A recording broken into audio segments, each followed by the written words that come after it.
आज आपण शिरा बनवणार आहोत, प्रसादाचा शिरा।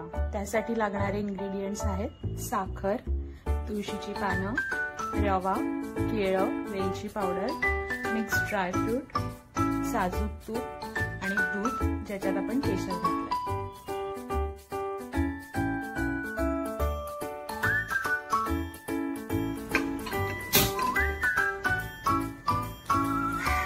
थोडं भांड गरम करून घ्यायचं आपल्याला।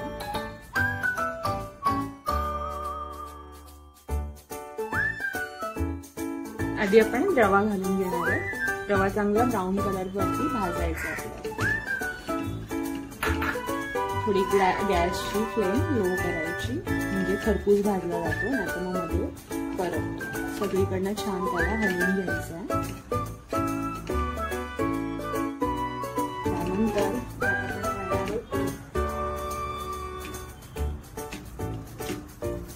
तूप जास्त घालायचं थोडं।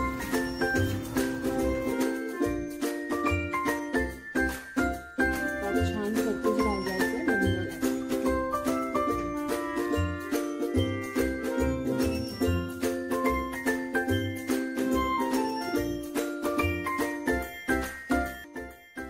बंद झालेला आपला रवा भाजून।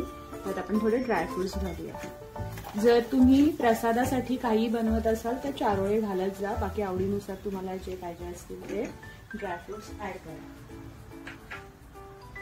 त्यानंतर आपण ह्याच्यामध्ये किसलेलं केळं घालणार आहोत। केळं पिकलेलं असलं पाहिजे।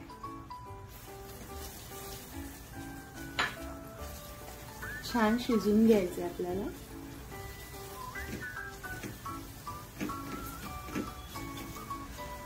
अशी बुडबुडे यायला लागले, कलर चेंज झाला की ह्याच्यामध्ये आता आपण दूध घालायचंय। दूध घालताना आपण दूध गरम करून घ्यायचंय आणि आता त्याच्यात आपण दूध ऍड करणार आहोत, ज्यात मी केशर पण घातलेली आहे।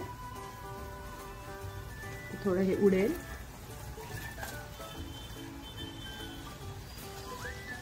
तर दूध घातल्यावर ह्यावर झाकण द्यायचं।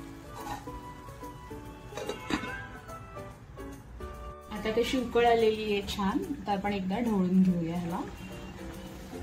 आता हे घट्ट घट्ट होऊन जाईल मस्तपैकी। तर गॅस थोडा फुल करायचा आपल्याला।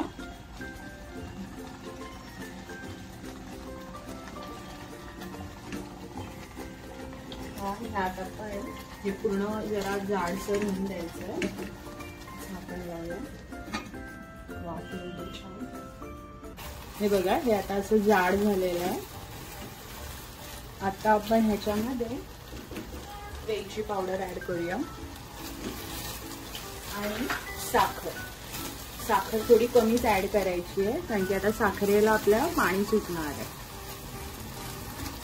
तुम्हाला गोड किती हवंय त्याच्याप्रमाणे साखर ऍड कर। आम्हाला गोड कमी लागतं आणि साखर कमी लागतं। गॅस बारीक करायचा आपल्याला। ह्याच्यात आता तुळशीची पानं आहेत ती घालायची आणि आता एक वाफ काढायची। झाकण काढून बघूया। असा छान शिरा झालाय। आता ह्याला गार करायचंय, ती टॉप ऑफ आखून जाईल आणि मग आपल्याला हवा तसा मग सर्व करूया।